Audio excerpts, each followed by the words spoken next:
चलिए तो हम लोग देर न करते हुए बायोलॉजी के सेक्शन पढ़ेंगे जो कि आपके बिहार पुलिस के एग्जाम में काफी महत्वपूर्ण होने वाला है।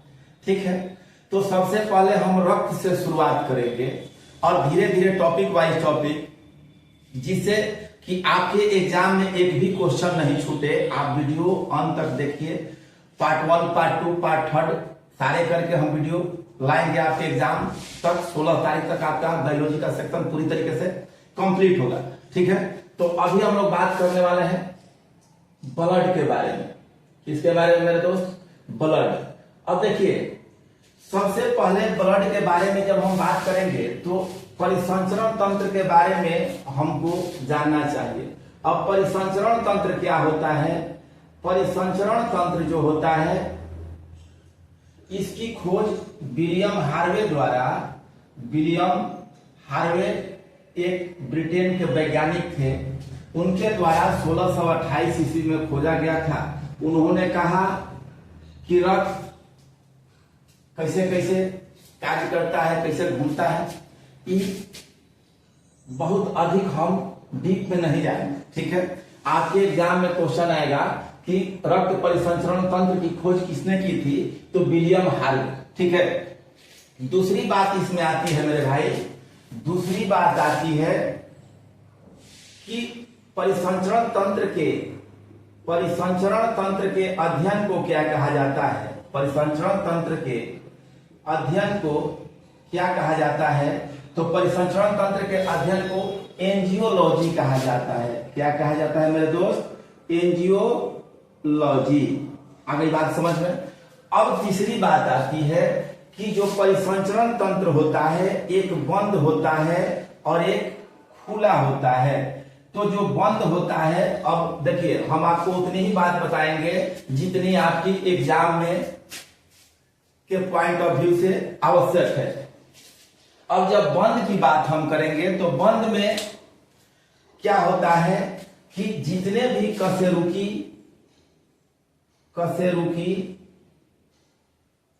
हैं, कशेरुकी क्या होता है? जिसमें भी मेरुदंड पाया जाता है, जो हम लोग रीढ़ की हड्डी कहते हैं। आ रही बात समझ में? और जो अकशेरुकी होते हैं उनमें खुला परिसंचरण तंत्र पाया जाता है, जैसे कीड़े मकोड़े। ठीक है, और इसमें सब आएंगे जंतु, मैमेलियन ग्रुप का, सरीसृप, पक्षी। ठीक है, लेकिन ये एक केंचुआ ऐसा, नोट में यहां लिख लीजिए, नोट में, कि जो केंचुआ है एक ऐसा प्राणी है जिसमें बंद परिसंचरण तंत्र पाया जाता है, आगे बात समझ में? अब बात आती है, देखिए फिर से एक बात सुन लीजिए। अब इसको जैसे 1 के स्पीड में, 2 के स्पीड में आप सुनिएगा तो आपको बात समझ में आएगी। देखिए, परिसंचरण तंत्र क्या होता है? विलियम हार्वे नामक एक वैज्ञानिक थे, उनके द्वारा 1628 में इसकी खोज की गई थी। ठीक है, आज के एग्जाम के पॉइंट ऑफ व्यू से परिसंचरण तंत्र के अध्ययन को कहते हैं एंजियोलॉजी। क्या कहते हैं मेरे दोस्त? परिसंचरण तंत्र के अध्ययन को एंजियोलॉजी कहते हैं। ये 2 प्रकार का होता है, एक बंद होता है, एक खुला होता है। अब बंद कशेरुकी में पाया जाता है, जिसमें कशेरुकी कहने का मतलब कि जिसमें रीढ़ का हड्डी पाया जाता है। अब इसमें जंतु भी होगा, सरीसृप भी होगा, पक्षी भी होगा, मनुष्य तो मतलब होगा भाई, मनुष्य भी होगा। ठीक है, अब इसमें अकशेरुकी में कीट पतंग जो होता है, कीड़ा मकोड़ा, लेकिन उसमें केंचुआ एकमात्र ऐसा जानवर है जिसमें बंद परिसंचरण तंत्र पाया जाता है। अब बात यहां तक आ गई समझ में? अब हम लोग बात करने वाले हैं ब्लड। ये परिसंचरण तंत्र आपको समझ में आ गई। अब ब्लड क्या होता है? ब्लड के बारे में कुछ बेसिक बातें हम लोग समझ लेते हैं। अब बेसिक बातें क्या होता है भाई? ब्लड का रंग कैसा होता है? तो आप जानते हैं कि ब्लड का रंग लाल होता है। ब्लड का रंग कैसा होता है? लाल होता है। अब ये लाल रंग किसके कारण होता है भाई? तो लाल रंग हीमोग्लोबिन के कारण होता है। हीमोग्लोबिन के कारण इसका लाल रंग होता है। आ गई बात समझ में। अब बात आती है कि लाल रंग हीमोग्लोबिन के कारण होता है, तो खून के अध्ययन को क्या कहते हैं? तो खून के अध्ययन को हेमेटोलॉजी कहते हैं। हेमेटोलॉजी कहते हैं। अब बेसिक बात, इसका पीएच मान कितना होता है भाई? तो इसका पीएच मान 7.4 होता है। कितना होता है? इसका पीएच मान 7.4 होता है। रक्त समूह की खोज किसने की थी? तो रक्त समूह की खोज किसने की थी भाई? तो कार्ल लैंडस्टीनर ने की थी। कार्ल लैंडस्टीनर ने रक्त समूह का खोज किया था। यहां तक बात आपको समझ में आ गई? तो कहिए कि हाँ जी समझ में आ गई। देखिए, ब्लड का रंग लाल होता है। लाल रंग हीमोग्लोबिन के कारण होता है। अध्ययन हेमेटोलॉजी, मतलब ब्लड के अध्ययन को हेमेटोलॉजी कहते हैं। पीएच मान इसका 7.4 होता है, जो कि क्षारीय प्रवृत्ति का होता है। इस बात को आप लोग जानते हैं कि जो 7 से ऊपर होता है वो क्षारीय प्रवृत्ति का होता है। अब रक्त समूह की खोज लैंडस्टीनर, कार्ल लैंडस्टीनर समूह की खोज लिख देते हैं। समूह की खोज कार्ल लैंडस्टीनर के द्वारा किया गया था। अब बात आती है कि हीमोग्लोबिन की मात्रा कितनी होती है मेरे दोस्त? तो हीमोग्लोबिन की मात्रा पुरुषों में 14 से 16 होता है। कितना होता है? 14 से 16 ml। ठीक है। महिलाओं में 12 से 14 ml। ठीक है। अब बात आती है कि 1 ml हीमोग्लोबिन में, 1 ml हीमोग्लोबिन में, ये जो हीमोग्लोबिन है पुरुष में 14, महिला पुरुष में 14 से 16 होता है, महिलाओं में 12 से 14 होता है। अब 1 ml हीमोग्लोबिन में 4 आयरन होते हैं। कितना होता है? Fe की मात्रा कितना होता है? 4 गो अणु होता है। ठीक है। यहां तक बात समझ में आ गई। अब ब्लड ग्रुप को 2 भागों में बांटा गया है। ब्लड ग्रुप को 2 भागों में बांटा गया है।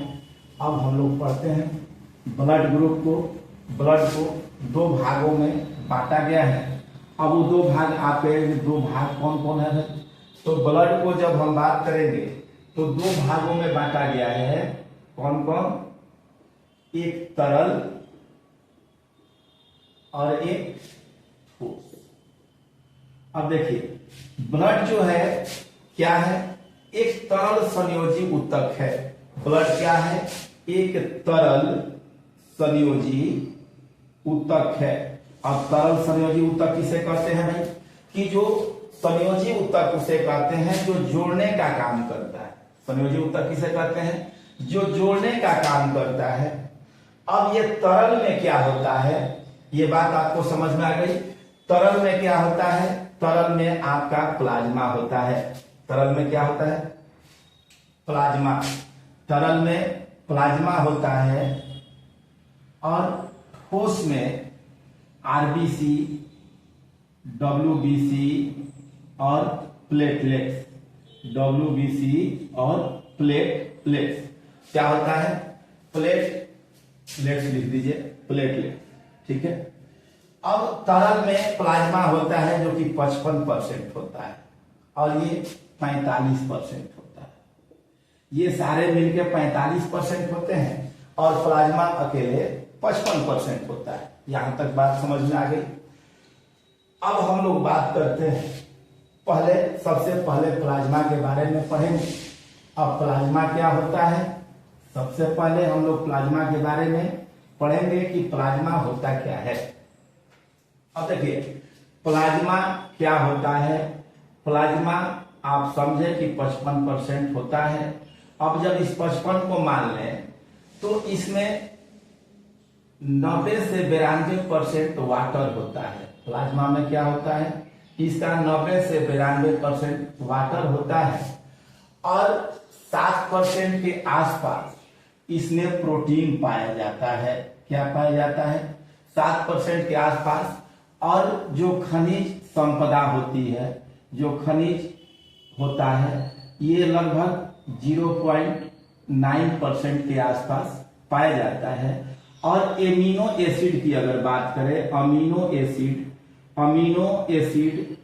प्लस ग्लूकोज, इसकी मात्रा जो होती है कितनी होती है मेरे दोस्त? अमीनो एसिड और ग्लूकोज की मात्रा अब 0.1% बच गया। ठीक है, अब आपसे क्वेश्चन पूछेगा कि प्लाज्मा जो होता है, प्लाज्मा में कितने % भाग पानी होता है? तो कहीं 85 से 90, कहीं 90 से 92 आपका ऑप्शन में दिया हुआ है। तो आप 90 से 92 के साथ जाइएगा, क्योंकि 90 से 92 ही होता है। आगे बात समझ में, 7% प्रोटीन होता है और खनिज जो होता है 0.9% होता है, और ग्लूकोज अमीनो एसिड मिला के 0.1% होता है। ठीक है, अब प्रोटीन को, इसमें 4 प्रकार की प्रोटीन पाई जाती है। कौन कौन भाई? 4 प्रकार की इसमें प्रोटीन पाई जाती है। अल्बुमिन, प्लाज्मा में 4 प्रकार की प्रोटीन पाई जाती है। अल्बुमिन, ग्लोबोमिन और हाइड्रोजेन और प्रोथ्रोम्बिन।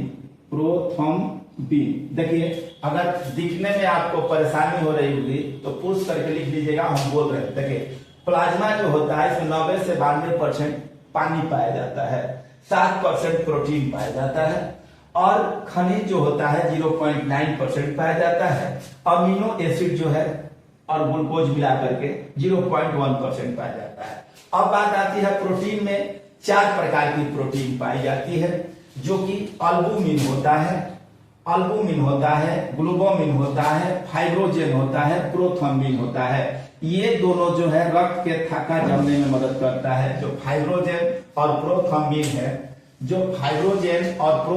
है, रक्त के थक्का में मदद करता है। रक्त के थक्का में, अगर आपको यहाँ दिख रहा होगा, अगर नहीं दिख रहा होगा तो फिर से हम लिख देंगे। ठीक है, तो देख रहे हैं कि दिखाई दे रहा है कि नहीं दे रहा है। ठीक है,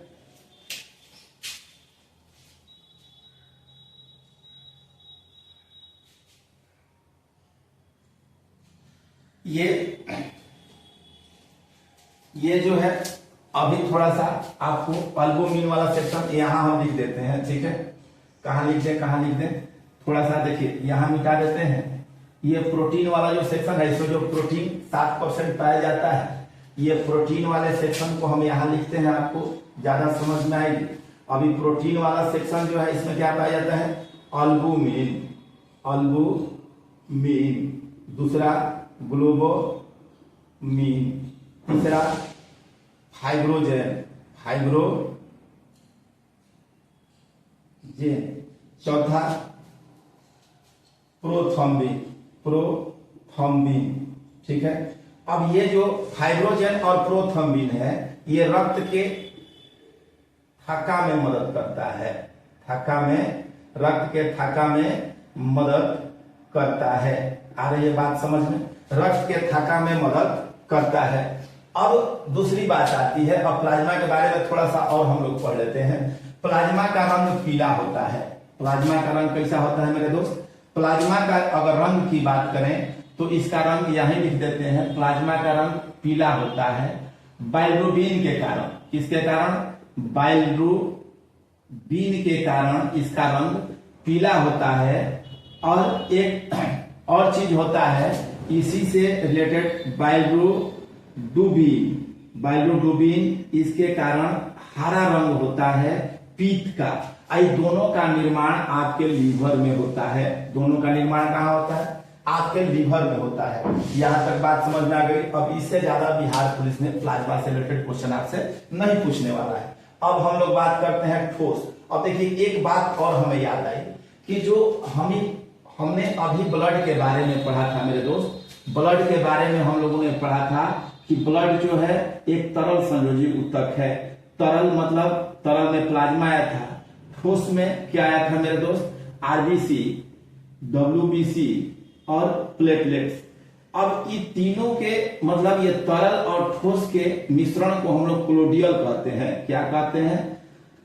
तरल और ठोस के मिश्रण को हम लोग कोलोडियल कहते हैं। जैसे इसका उदाहरण आपका क्या हो जाएगा? दूध।